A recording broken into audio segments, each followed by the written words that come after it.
انسانیت کے لیے ایک مثال بن کے رہ گئے کہ دیکھو یہ حال ہوتا ہے اللہ سے بغاوت کرنے والوں کا۔ نہ ان کی حکومتیں ان کو بچا پاتی ہیں، نہ ان کی ملٹری ان کو بچا پاتی ہے، نہ ان کی پولیس ان کو بچا پاتی ہے، نہ ان کے وزراء ان کو بچا پاتے ہیں، نہ ان کی صلاحیتیں ان کو بچا پاتی ہیں، نہ ان کی دولت ان کو بچا پاتی، نہ ان کی شہرت، نہ ان کی طاقت ان کو بچا پاتی ہے۔ ان کا حال یہ ہوتا ہے کہ وہ پانی میں غرق ہو کے نشان عبرت بن جاتے ہیں۔ یہ ہر دور ہر زمانے کے فرعون کا یہی حال ہوا۔ تو اللہ نے انسانوں کو نجات جو دی ہے وہ انبیاء علیہ السلام کے ذریعے سے۔ ایسے ہی حضرت سلیمان علیہ السلام کے دور میں ہم جب دیکھیں کہ جب شیاطین کا پوری انسانی دنیا پر ایک الغال ہوئی، اور حضرت سلیمان علیہ السلام نے جب دیکھا کہ جنات اور شیاطین پوری انسانی دنیا پر ٹوٹ پڑے ہیں، ان سے مقابلہ آرائی کیسے کی جائے، تو حضرت سلیمان علیہ السلام نے اللہ سے دعا کی۔ اللہ نے حضرت سلیمان علیہ السلام کو پھر ایسی سلطنت اور ایسی بادشاہت دی کہ حضرت سلیمان علیہ السلام نے اجنہ کو اور شیاطین کو شکست دی، اور ایک ضرب المثل حضرت سلیمان علیہ السلام کی حکومت رہی۔ تو کہنے کی بات یہ ہے کہ اللہ ہر دور ہر زمانے کے اندر کچھ لوگوں کے اندر وہ صلاحیتیں پیدا کرتا ہے، اپنے مخصوص بندوں کو چنتا ہے، اس لیے کہ وہ لوگوں کی قیادت کریں، اس لیے کہ وہ لوگوں کو ظلم و زیادتی سے نجات دلائیں، اس لیے کہ وہ لوگوں کو ظالم اور جابر حکمرانوں سے نجات دلائیں۔ تو یہ کام ایک زمانے میں اللہ کے نبیوں نے کیا۔ پھر ہمارے نبی پاک صلی اللہ علیہ وسلم کا دور آیا کہ جب پوری انسانی دنیا کے اوپر تاریکی کے بادل چھا گئے، کفر و شرک کا دورہ ہوا، انسانیت کی قدریں گر گئیں اور انسانیت جھلملانے لگی، تڑپنے اور بلبلانے لگی، انسانی قدریں لوگوں کے دلوں سے نکل گئیں، اور ایک طاقتور شخص روز طاقتور ہوتا جا رہا ہے اور ایک کمزور روز کمزور ہوتا جا رہا ہے، اور سماج اور معاشرے کے اندر جو مضبوط لوگ ہیں، جو دولت مند لوگ ہیں، جو سرمایہ دار لوگ ہیں، ان کی سرمایہ داری بڑھتی جا رہی ہے، غربت عام ہو رہی ہے، نشہ عام ہو رہا ہے، زنا عام ہو رہا ہے، لوٹ کسوٹ چوری کرپشن یہ تمام چیزیں عام ہو رہی ہیں۔ غرض یہ کہ انسانیت کے اندر تمام بیماریاں پھیل چکی ہیں، کوئی نجات کی صورت کہیں سے نظر نہیں آ رہی، اور پوری انسانیت تڑپ رہی ہے، بلبلا رہی ہے، سسک رہی ہے، کہیں کوئی مدد کرنے والا اور کوئی حامی اور کوئی ناصر نظر نہیں آتا۔ تو ایسے حالات میں اللہ نے اپنے آخری پیغمبر جناب محمد رسول اللہ صلی اللہ علیہ وسلم کو بھیجا۔ آپ صلی اللہ علیہ وسلم مکہ مکرمہ میں پیدا ہوئے، اور وہیں پر آپ صلی اللہ علیہ وسلم کا بچپن گزرا، آپ کی جوانی گزری، اور 40 سال کی عمر میں اللہ نے آپ کو نبوت سے سرفراز فرمایا، اور پھر تاج نبوت جب آپ کے سر پہ رکھا گیا تو پھر اب اللہ کے رسول صلی اللہ علیہ وسلم کو اللہ کی طرف سے یہ حکم آیا کہ نبی آپ دین حق اور دین مبین کی دعوت کو لے کر اٹھ کھڑے ہوئیے، اب آپ چل پڑیے، اور یہ وادی مکہ میں جہاں مشرکین کا دورہ ہے اور جہاں مشرکین کی سلطنت ہے اور مشرکین کا قبضہ ہے، ان لوگوں کو سمجھائیے، اور جو مظلوم طبقات ہیں، جو مظلوم برادریاں ہیں، جن کے ساتھ ظلم ہو رہا ہے، جو ظلم ستم کی چکی میں پس رہے ہیں، آپ ان کے مددگار بنیے، آپ ان کے غمخوار بنیے، آپ ان کا سپورٹ کیجیے، ان کا ساتھ دیجیے۔ نبی کریم صلی اللہ علیہ وسلم نے اپنی عمر کے ایک مختصر سے عرصے میں، جو کہ 13 سال آپ کا مکی دور ہے اور 10 سال آپ کا مدنی دور ہے، یہ 23 سالہ نبوت کی عمر جو نبی کریم صلی اللہ علیہ وسلم کی رہی، اور اس سے پہلے 40 سال وہ نبوت سے پہلے کے ہیں، یہ 23 سالوں کی قلیل مدت میں، بہت مختصر سے وقت میں پورے جزیرۃ العرب پہ، پوری سرزمین عرب پہ ایک انقلاب برپا ہو گیا، وہ چراغ روشن ہو گیا، وہ راستہ نکل پڑا، اور وہ منزل لوگوں کو نظر آنے لگی جہاں پہ عدل و انصاف تھا، جہاں پہ مساوات اور بھائی چارہ تھا، جہاں ایک ظالم کا ہاتھ پکڑا جاتا تھا اور ایک مظلوم کو انصاف دلایا جاتا تھا، جہاں عورتوں کی عزتوں کی حفاظت کی جاتی تھی، جہاں یتیموں کی کفالت کی جاتی تھی، جہاں بے سہاراؤں کی مدد کی جاتی تھی، اور جہاں تعلیم اور علم کا شہرت تھی۔ تو یہ 23 سالہ قلیل مدت میں نبی کریم صلی اللہ علیہ وسلم نے سرزمین عرب پر وہ انقلاب برپا کر دیا، وہ افراد دراصل پیدا کر دیے، وہ جماعت تیار کر دی کہ پھر وہ جماعت پوری دنیا میں نکل پڑی، اور پھر وہ آپ کے اصحاب، آپ کے صحابہ جنہوں نے آپ کی صحبت میں تربیت پائی تھی، وہ تمام آپ کے صحابہ پوری دنیا میں پھیل گئے، اور پھر یہ انقلاب کی شعاعیں اور ان انقلاب کی کرنوں سے پوری دنیا اور پوری انسانیت نجات پا گئی، اور پوری دنیا میں امن و انصاف قائم ہو گئے۔ تو خلاصہ کلام یہ کہ روح زمین پر جب بھی فساد اور بگاڑ پیدا ہوا ہے اور کوئی ظالم عروج پر آیا ہے تو اسے نیست نابود کرنے کے لیے، اسے شکست دینے کے لیے، اسے لگام ڈالنے کے لیے اور انسانیت کو ظلم سے نجات دلانے کے لیے اللہ نے نبیوں کو بھیجا ہے۔ لیکن یہاں ایک سوال پیدا ہوتا ہے، آج بھی پوری دنیا اسی ظلم زیادتی کا شکار ہے، اسی بہرہ روی کا شکار ہے، اور اسی میں ہمارا ملک بھی ہے کہ آج ہمارے ملک کے بھی وہی حالات ہو گئے۔ اس بدترین دور سے ہمارا ملک گزر رہا ہے کہ جہاں ایک غریب روز غریب ہوتا جا رہا ہے، ایک مالدار کی دولت میں روز اضافہ ہوتا جا رہا ہے، اور طاقتور لوگ کمزوروں کو دبائے چلے جا رہے ہیں، عورتوں کی عزتیں محفوظ نہیں ہیں، حتیٰ کہ انسانیت درندگی کے اس پیراہے پر پہنچ چکی ہے کہ اب تو عصمت دری کے وہ واقعات اور ریپ کے وہ کیسز سننے کو مل رہے ہیں کہ چھوٹی چھوٹی معصوم بچیاں تک محفوظ نہیں ہیں، 3 4 4 سال کی معصوم بچیاں اور معصوم پھول اور وہ معصوم کلیاں وہ بھی درندوں کی ہوس سے محفوظ نہیں ہیں۔ آج گھروں کے مقدس رشتوں کے اندر جو ہے اس قدر بے حیائی آ گئی کہ گھر میں ایک بھابھی اپنے دیور سے محفوظ نہیں ہے، ایک سالی اپنے جیجا سے محفوظ نہیں ہے، ایک بہو اپنے سسر سے محفوظ نہیں ہے۔ ایک حال بے حیائی کا اس قدر برپا ہو گیا کہ ایک عورت چاہے وہ کسی بھی رشتے سے بندھی ہوئی ہو، ایک مرد ہوس کی نظر سے اپنے رشتے کو بالائے طاق رکھ کے اس عورت کو اس بے حیائی کی نظر سے دیکھنے لگا، اور یہ تمام کام انسانی زوال کی بنیاد ہے۔ آج ایک مظلوم کے اوپر اس قدر ظلم ہوتا ہے کہ اس کا خون جانوروں کے خون سے بھی زیادہ ہلکا ہو گیا، کسی کو بھی پکڑ کر اس کی لنچنگ کر دی جاتی ہے، کسی بھی کو بھی پکڑ کر اس کا قتل کر دیا جاتا ہے۔ ہمارے ملک میں بڑی تعداد میں کسان ہیں، اور کسان اپنی محنت کے ذریعے سے، اپنی کوشش کے ذریعے سے، اپنی قربانیوں کے ذریعے سے سارے ملک کو اناج فراہم کرتے ہیں۔ آج پورے ملک کے اندر کسانوں کا کیا حال ہے، کسانوں کی کیا صورتحال ہے، ان کے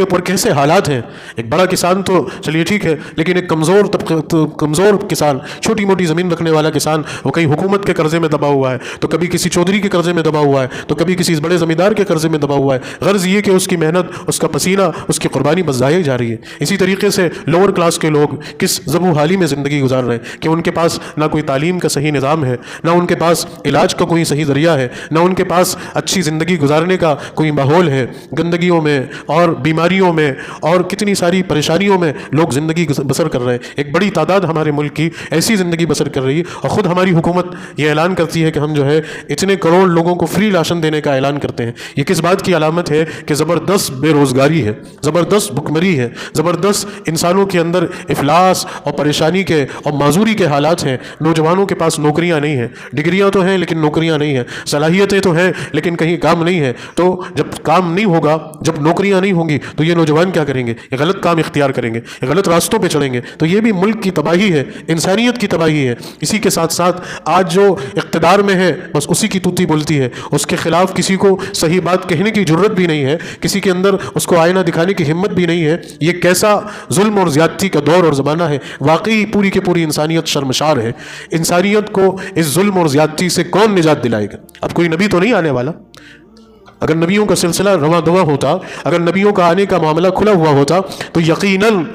ان حالاتوں کو دیکھ کر، ان مصیبتوں کو دیکھ کر، ان تکلیفوں کو دیکھ کر اگر نبیوں کا سلسلہ جاری ہوتا تو ضرور اللہ تعالیٰ انسانیت کو اس ظلم سے نجات دلانے کے لیے کوئی نبی بھیجتا، لیکن اللہ نے اس سلسلے کو بند فرما دیا۔ اب روح زمین پر محمد رسول اللہ صلی اللہ علیہ وسلم کے بعد قیامت تک کوئی نبی نہیں آئے گا۔ لیکن اب کیا ہوگا؟ اب انسانوں کو اس بونڈر سے اور اس مصیبت سے کون نکالے گا اور کس طرح نکالا جائے گا؟ آخر اس کا بھی تو کوئی حل اللہ نے طے کر رکھا ہوگا، اس کا بھی تو کوئی نظام اللہ نے بنا رکھا ہوگا۔ کیا کبھی ہم اور آپ بیٹھ کر اس بات کو نہیں سوچتے کہ ہمیں کون موسیٰ بچانے آئے گا، ہمیں کون عیسیٰ بچانے آئیں گے، ہمارے پاس کون جناب سلیمان آئیں گے، اور کون اللہ کا ایسا برگزیدہ بندہ آئے گا جو ہمیں ان حالات سے نکالے گا، پوری انسانیت کو نکالے گا؟ ہمارے ذہن میں بھی یہ سوال پیدا ہوتا ہے۔ تو آپ اطمینان رکھیے، اللہ رب العزت اپنے بندوں کے ساتھ شفیق اور مہربان ہے۔ وہ کبھی بھی اپنے بندوں کو حالات میں نہیں چھوڑتا، وہ راستہ ضرور دکھاتا ہے۔ وہ اتنا شفیق اور مہربان ہے کہ وہ ہر دور اور ہر زمانے میں انسانیت کی مدد کرتا ہے۔ تو اللہ نے نبوت کا دروازہ تو بند کر دیا، اب نبی کوئی نہیں آئے گا، لیکن انسانیت کو نجات دلانے کے لیے کیا کام ہوگا، کیا طریقہ کار ہوگا، کیا سلسلہ ہوگا، وہ اللہ نے یہ طے فرمایا ہے۔ اب آپ کان کھول کر اس بات کو سن لیجئے کہ جس طرح ماضی میں گزرے ہوئے زمانے میں نبیوں کے ذریعے ہی انسانیت کو نجات ملی ہے، صرف اور صرف نبیوں کے ذریعے سے، لیکن اب کون ہوگا؟ تو اللہ نے یہ سلسلہ جاری فرمایا، اللہ نے یہ اصول بنایا کہ اب یہ کام نبیوں کے وارث کریں گے، یہ کام نبیوں کے ورثاء کی ذمہ داری ہوگی۔ اور نبیوں کے وارث کون ہیں؟ نبی کریم صلی اللہ علیہ وسلم نے اپنے ارشادات میں اس بات کی وضاحت فرمائی۔ آپ نے فرمایا ان العلماء ورثۃ الانبیاء، کہ جو علماء ہیں یہ انبیاء کے وارثین ہیں۔ بس چنانچہ اب اس سے سکتی ہوئی، تڑپتی ہوئی، بلکتی ہوئی، چربراتی ہوئی انسانیت اور انسانیت کے ہر طبقے کو، خواہ وہ اہل ایمان ہو یا غیر ایمان والے ہوں، انسانیت کے ہر شعبے، ہر طبقے کے لوگوں کو نجات اب جو ملے گی وہ علماء کی قیادت میں ملے گی، وہ علماء کی سرپرستی میں ملے گی۔ یہ اللہ کا اصول ہے، یہ اللہ کا دستور ہے، یہ اللہ کا نظام ہے، یہ نہیں بدلا جائے گا۔ یہ اللہ نے قرآن میں یہ چیز ارشاد فرما دی کہ اللہ کا جو نظام فطرت ہے وہ کبھی نہیں بدلے گا۔ بس چنانچہ اب اسی راستے سے امن آئے گا، اسی راستے سے عدل آئے گا، اور علماء کے ذریعے ہی خیر آئے گی، اس مناسبت سے کہ یہ علماء انبیاء کے وارث ہیں۔ تو ہمیں ان علماء کی سرپرستی حاصل کرنی پڑے گی، علماء کی قیادت ہمیں حاصل کرنی پڑے گی، اور علماء کی قیادت میں ہمیں اپنی زندگی کا سفر طے کرنا پڑے گا، اپنے معاملات، اپنی چیزوں کو علماء کی سرپرستی میں، علماء کے مشوروں پر اور علماء کی قیادت میں حل کرنا پڑے گا، تب کہیں جا کر نجات ملے گی، ورنہ نجات پانے کی کہیں کوئی صورت یا کہیں کوئی گنجائش موجود نہیں ہے۔ آپ تاریخ کو اٹھا کر دیکھیں کہ نبیوں کے بعد آخری نبی جناب محمد رسول اللہ صلی اللہ علیہ وسلم کے بعد بھی جب بھی انسانیت کے اوپر حالات آئے الگ الگ ملکوں میں، تو ان الگ الگ ملکوں میں علماء ربانیین کھڑے ہوئے، وہ علماء کھڑے ہوئے کہ جن کے دل کے اندر پوری انسانیت کا درد ہوتا تھا، پوری انسانیت کی تڑپ ہوتی تھی، اور پھر اللہ نے ان کے اندر وہ صلاحیتیں پیدا کی۔ خود ہمارے ملک کی بات کریں کہ جب ہمارا ملک ایک زبردست ایسے پڑاؤ پر تھا کہ جب ایک شاہی فرمان سلطنت مغلیہ کے ایک بادشاہ کی طرف سے دین الہی کے نام سے جاری ہوا، اور یہ اتنا خطرناک، اتنا زبردست فتنہ تھا کہ جس کو سوچ کر یا جس کو پڑھ کر نیندیں حرام ہو جایا کرتی تھیں، اس وقت اور اس دور میں ہندوستان کے مسلمانوں کی قیادت اور ہندوستان کے مسلمانوں کی سرپرستی کے لیے مجدد الفسانی رحمہ اللہ کھڑے ہوئے۔ آپ عالم ربانی ہیں، نبیوں کے وارثین میں سے ہیں، ایک مجرب، ایک مجید اور ایک روحانی عالم دین۔ آپ نے اپنی خانقاہ سرہند میں، جو پنجاب میں ایک جگہ ہے، وہاں پر آپ کی خانقاہ سے یہ کام شروع کیا کہ اس دین الہی کے اس عظیم فتنے کو کس طرح سے ختم کیا جائے اور ہندوستان کے مسلمانوں کو اس فتنے سے کیسے نجات ملے۔ بس چنانچہ یہ کام مجدد الفسانی رحمہ اللہ کے ذریعے قیام پذیر ہوا، اور یہ دین الہی کا فتنہ اور فتنہ اکبری ختم ہوا اور یہ نیست نابود ہوا۔ تو وہ مجدد الفسانی ہی تھے۔ اسی کے ساتھ ساتھ جب ہمارے ملک کے اندر کفر اور الحاد اور شرک کا بازار گرم ہوا تو کس سے اللہ نے کام لیا؟ وہ خواجہ معین الدین چشتی اجمیری رحمہ اللہ ہی تھے کہ جنہوں نے اپنی ریاضت کے ذریعے سے، جنہوں نے اپنے مذاہب کے ذریعے سے، جنہوں نے اپنی ولایت کے ذریعے سے، اور جنہوں نے اپنی للہیت کے ذریعے سے، اپنی روحانیت کے ذریعے سے ہزار لوگوں کو دائرہ اسلام میں داخل کیا، اور جو مسلمان تھے ان کی اصلاح کی اور ان کو اسلام پر استقامت کے ساتھ قائم رہنے کا درس اور سبق اور تعلیم دی۔ تو وہ خواجہ معین الدین چشتی اجمیری رحمۃ اللہ۔ پھر اس کے بعد سلطان الاولیاء، نظام الاولیاء خواجہ نظام الدین دہلوی رحمۃ اللہ علیہ، ان کے ذریعے سے اللہ تبارک و تعالیٰ نے عظیم کام لیا۔ تو یہ وہ اللہ والے تھے، یہ وہ علماء ربانیین تھے کہ جن کے ذریعے سے انسانیت کو اللہ نے نجات بخشی اور ظلم اور زیادتی سے انسانیت کو نجات ملی۔ پھر وہ انگریزوں کا فتنہ، وہ انگریزوں کا دورہ، اس میں بھی کس نے کام لیا؟ وہ علماء ہی کی جماعت تھی، وہ علماء ہی کی فراست تھی، وہ علماء ہی کی قیادت تھی کہ جس کی قیادت میں ہندوستان کے مسلمانوں نے اور علماء ہی کی اس تنظیم کے ساتھ، مشاورت کے ساتھ ہندوستان کے غیر مسلموں نے قدم سے قدم ملایا، تو انگریز کو اس ملک سے اپنا بوریا بستر لپیٹ کر بھاگنا پڑا۔ وہ ہمارے علماء ہی کی قیادت تھی، علماء ہی کی قیادت میں یہ ملک آزاد ہوا، اور اس ملک کو انگریزوں کی غلامی سے نجات ملی، اور یہاں اسلام اور مسلمان اپنے دین اور اسلام پر قائم ہے، وہ علماء ہی کی کوششوں سے قائم ہے۔ لیکن بات دراصل یہ ہوئی کہ آزادی کے بعد ہماری قیادتوں کے دو رخ ہو گئے، ہماری ایک سیاسی قیادت وہ الگ ہو گئی، اور ایک ہماری مذہبی قیادت وہ الگ ہو گئی۔ ہماری سیاسی قیادت وہ ایسی ہو گئی کہ جس کا دین سے کوئی تعلق نہیں رہا، جس کی دین سے کوئی نسبت نہیں رہی، اور وہ دین سے بیزار ہو کر سیاست میں الجھ گئے اور سیاست میں اتر گئے۔ تو حال یہ ہوا، کسی نے کہا ہے کہ اگر سیاست سے دین ہو جدا تو رہ جاتی ہے صرف چنگیزی، کہ پھر ہمارے ان قائدین نے اپنا بھلا، اپنا فائدہ اور اپنا مفاد پیش نظر دیکھا، اور پوری قوم کو انہوں نے جو ہے بے یار و مددگار چھوڑ دیا، صرف اپنے مفاد کو پیش نظر رکھا۔ وہ کہنے کو تو ہمارے قائد رہے، بولنے کو تو ہمارے قائد کہے جانے لگے، لیکن ان کے اندر قوم کا درد اور قوم کا جذبہ نکل گیا۔ اس کی وجہ یہ تھی کہ دین نہیں تھا۔ دین کی وہ تاثیر ہے کہ دین کی تاثیر سے انسانیت کا درد انسان کے سینے میں اترتا ہے۔ تو ہمارے وہ سیاسی قائدین وہ دین سے بیزار تھے، بس چنانچہ انہوں نے اپنی زندگی بنائی اور انہوں نے اپنے آپ کو اٹھایا، اور نتیجہ یہ نکلا کہ آج پوری مسلم قوم ایک سیاسی قیادت سے محروم ہے۔ آج اتنی بڑی تعداد میں ہونے کے باوجود ہمارے پاس کوئی ایسا مضبوط سیاسی قائد نہیں ہے کہ جس کے اندر قوم و ملت کا درد ہو، یا جس کے اندر قوم و ملت کی تعداد کے ساتھ یہ جرت مندی ہو کہ وہ وقت کی حکومت کی آنکھوں میں آ کے ڈال کر بات کر سکے اور پوری مسلم قوم کی بے لوث نمائندگی کر سکے۔ آج یہ ہمارے پاس اس چیز کا بحران ہے۔